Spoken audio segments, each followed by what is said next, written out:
Our last pilgrim from the general prologue is the pardoner. A pardoner was a church official who was authorized to sell pardons for forgiveness for people's sins, right? To pardon them from their sin. Now, you did still have to go to a confession, but this was like an indulgence, essentially, right? This office was disbanded in the 1500s, but in Chaucer's time in the 1300s, it was still very much around. He and a gentle pardoner rode together. The he Chaucer is referring to in that first line is the summoner. So again, some of these pilgrims knew each other before they arrived at the Tabard Inn, and this is one of those groups. So the summoner and the pardoner knew each other before the Tabard Inn. A bird from Charing Cross of the same feather, just back from visiting the court of Rome. Just in these first few lines, Chaucer's audience would have known that the pardoner was corrupt, and that is because Chaucer tells us that he is from Charing Cross. Charing Cross is a section of London, still there today, but in Chaucer's time, this was a very shady area. Okay, this is where you went to do those kind of like back alley deals, those black market, behind the scenes deals. And so by Chaucer telling us that the pardoner, okay, is from there, right? He's probably doing some back alley deals with his pardons, maybe some unofficial pardons going on that have not been given to him by the church. So he's scamming people with them and other items that we're going to find out soon about. He loudly sang, "Come hither, love, come home." The summoner sang deep seconds to this song. No trumpet ever sounded half so strong. So this pardoner, who is supposed to be working for the church, is singing love songs on the journey. This pardoner had hair as yellow as wax, hanging down smoothly like a hank of flax. In driblets fell his locks behind his head, down to his shoulders which they overspread. Thinly they fell like rat tails, one by one. Like, this hair to me is just not attractive. We've got this stringy yellow hair that's long and it's kind of like clumped together like rat tails. Just not an attractive picture going on here. He wore no hood upon his head for fun. The hood inside his wallet had been stowed. He aimed at riding the latest mode, but for a little cap his head was bare, and he had bulging eyeballs like a hare.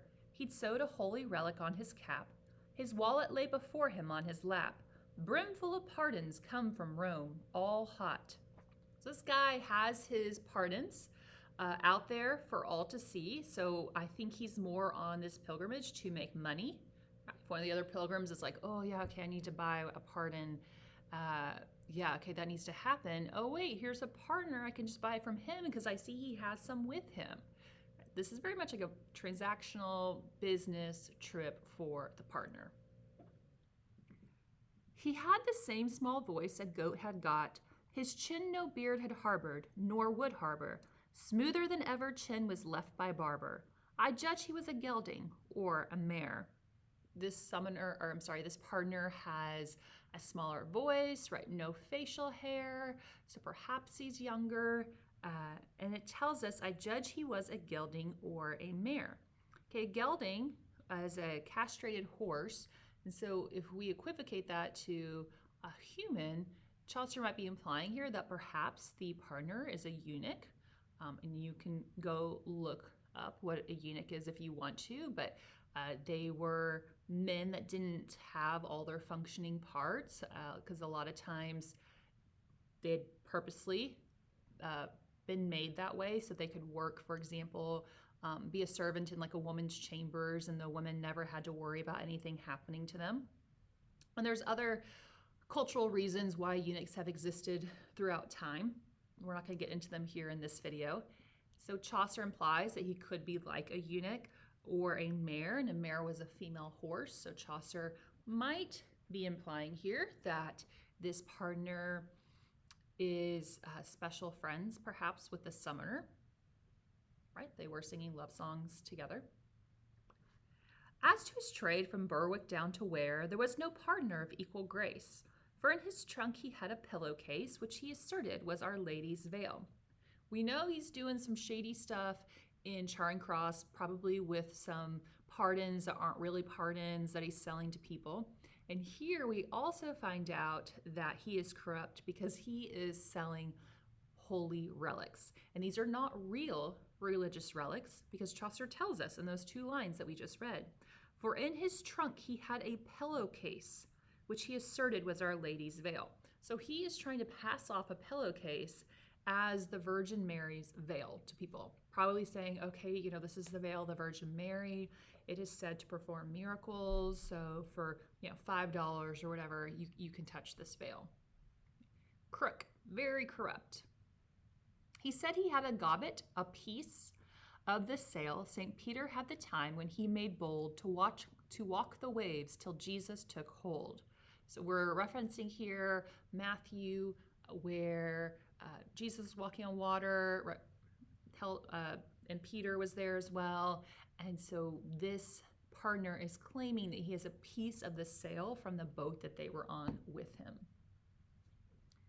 He had a cross of metal set with stones, and in a glass a rubble of pig's bones, and with these relics any time he found some poor up country parson to astound. In one short day, in money down, he drew more than the parson in a month or 2, and by his flatteries and prevarication made monkeys of the priest in congregation. He also had these pig's bones that he's carrying around with him, and he's probably saying, oh, here's the arm bone of St. Peter, here's the leg bone of James, all of these biblical characters, and they're not actual human bones, they're pig bones. But the text tells us that people believe him, right? These poor, simple country folk believe him, and he's making more in one day off of these things than your local pastor, your local parson makes in an entire month. So this guy's very good salesman, but he's very corrupt. But still, to do him justice first and last, in church he was a noble ecclesiast. How well he read a lesson or told a story, but best of all he sang an offertory. For well he knew that when the song was sung, he'd have to preach and tune his honey tongue, and, well he could, win silver from the crowd. That's why he sang so merrily and loud. So the sin that this guy struggles with is obviously greed. And if you ever get a chance, or if you're in my class, you are reading the Pardoner's Tale. So you are reading one of his stories that he came up with on the pilgrimage. And that tale is a cautionary tale all about greed. And he even says before he begins his story that greed is the sin that he struggles with the most. Okay, so he freely admits the fact that he is greedy, and yet he's not doing anything to stop it. He knows he's swindling these poor people out of their money, and he doesn't care. Chaucer clearly does not like the partner. Okay, so strongly in the dislike category.